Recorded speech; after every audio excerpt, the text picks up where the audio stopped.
नमस्कार प्रणाम, हम प्रियांशु सिंह और आप सब देख रहल बनी टॉप 10 भोजपुरी।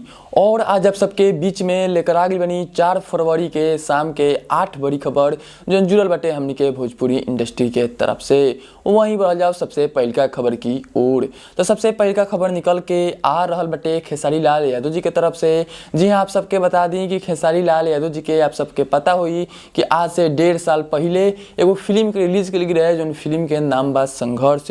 और जो संघर्ष फिल्म बाटे उ 100 मिलियन व्यू क्रॉस कर चुकल बाटे।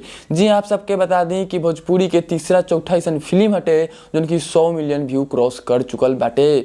सबसे पहलका फिल्म रहे दिनेश लाल यादव निरहुआ जी के, वहीं पे दूसरा फिल्म रहे खेसारी लाल यादव जी के, और तीसरा फिल्म फिर से खेसारी लाल यादव जी के 100 मिलियन व्यू क्रॉस कर चुकल बा। और ई फिल्म के डाल के रहे वर्ल्ड वाइड रिकॉर्ड भोजपुरी पे।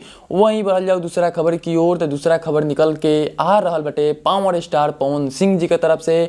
जी आप सबके बता दी कि पवन सिंह जी के एक और नया फिल्म के मुहूर्त कंप्लीट हो चुकल बाटे। जी आप सबके बता दी कि नया फिल्म के नाम बाटे स्वाभिमान। और ई फिल्म जो बाटे आप सबके बीच में बहुत जल्द एक भी शूटिंग स्टार्ट होखे वाला बाटे। जी आप सबके पता होई कि अभी पवन सिंह जी अपन फिल्म के शूटिंग करत नजर आ रहा बने यूपी में। ओकरा बाद जैसे ही वो फिल्म के शूटिंग कंप्लीट हुई ओकरा बाद स्वाभिमान फिल्म के शूटिंग स्टार्ट हो जाए यूपी में ही। वहीं बढ़ जाओ तीसरा खबर की ओर। तो तीसरा खबर निकल के आ रहा बटे खेसारी लाल यादव जी के तरफ से। जी आप सबके बता दी कि खेसारी लाल यादव जी टॉप 100 आर्टिस्ट के लिस्ट में चौथा नंबर पे बने पूरा भारत में। जी आप सबके बता दी कि इससे पहले खेसारी लाल यादव जी के पिछले सप्ताह के जो रिपोर्ट रहे वो 14वां 12वां पर रहन, लेकिन अब की बार सीधे 4 नंबर पे आगिल बने। और उनकर नीचा कतना बॉलीवुड सितारा बने। जी आप सबके बता दी कि जितना भी नामी बॉलीवुड सिंगर बने वो खेसारी लाल यादव जी के नीचा बने। और खेसारी लाल यादव जी इस सप्ताह चौथा नंबर पे नजर आयल बने पूरा भारत में, जो कि हमनी के भोजपुरी इंडस्ट्री खातिर बहुत ही खुशी के बात बाटे। वहीं बढ़ जाओ चौथा खबर की ओर। तो चौथा खबर निकल के आ रहल बटे प्रमोद प्रेमी यादव के तरफ से। जी आप सबके बता दी कि प्रमोद प्रेमी यादव के और बहुत जल्द आप सबके बीच में वीडियो सॉन्ग सुने के मिली। जी आप सबके बता दी कि जो होली के वीडियो सॉन्ग बाटे ओकर लगातार शूटिंग करत नजर आ रहल बने प्रमोद प्रेमी यादव। और बहुत जल्द आप सबके बीच में उनकर होली सॉन्ग के वीडियो भी देखे के मिली। जी आप सबके बता दी कि लगातार 3-4 गो एल्बम के शूटिंग कंप्लीट कर चुकल बने और थोड़ा ही दिन में ओकर एडिटिंग कंप्लीट हुई। ओकरा बाद आप सबके बीच में प्रमोद प्रेमी यादव के होली सॉन्ग के वीडियो सुने और देखे के मिल जाई। वहीं बढ़ जाओ पांचवा खबर की ओर। तो पांचवा खबर निकल के आ रहल बटे पावर स्टार पवन सिंह जी के तरफ से। जी हाँ, आप सबके पता हुई कि पवन सिंह जी के एक गाना रिलीज भी रहे छोटकी ननदिया रे। जी आप सबके बता दें कि अगर ऑडियो सॉन्ग आप सबके बीच में रिलीज हो चुका है, लेकिन एक वीडियो सॉन्ग के भी रिलीज डेट सामने आ चुकल बाटे। और एक जो वीडियो सॉन्ग बाटे आप सबके बीच में कल यानी कि 5 फरवरी के आप सबके बीच में ये गाना रिलीज हो रहा बा वीडियो सॉन्ग। और ये रिलीज हो कि 6:30 बजे सुबह वेब म्यूजिक से। आप सब तैयार रह पवन सिंह के कल आप सबके एक वीडियो सॉन्ग सुने और देखे के मिली।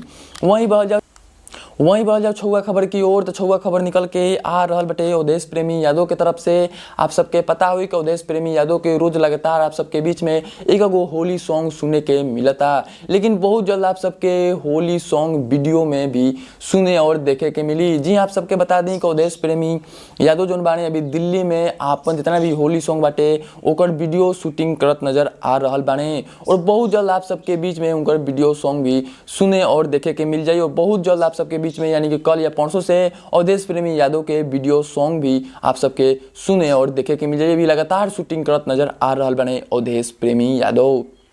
वहीं बढ़ जाओ 7वां खबर की ओर। तो 7वां खबर निकल के आ रहल बटे धनंजय दर्कन के तरफ से। जी आप सबके बता दी कि धनंजय दर्कन के एक गाना रिलीज बिल बटे अभी से 8-9 घंटा पहले, जो गाना के बोल बा छौड़ी ब्याज पे जवानी चलावतिया।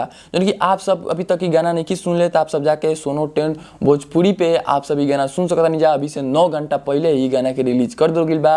और बहुत सारा भाई लोग कहते हैं कि धनंजय दर्कन पर वीडियो काहे नहीं बनावा। तो धनंजय दर्कन से जुड़ल कोनो भी खबर आई तभी आप सबके हम बता पाए, मगर खबर ना आई तो हम धनंजय दर्कन के बिना मतलब के वीडियो काहे ला बनाई।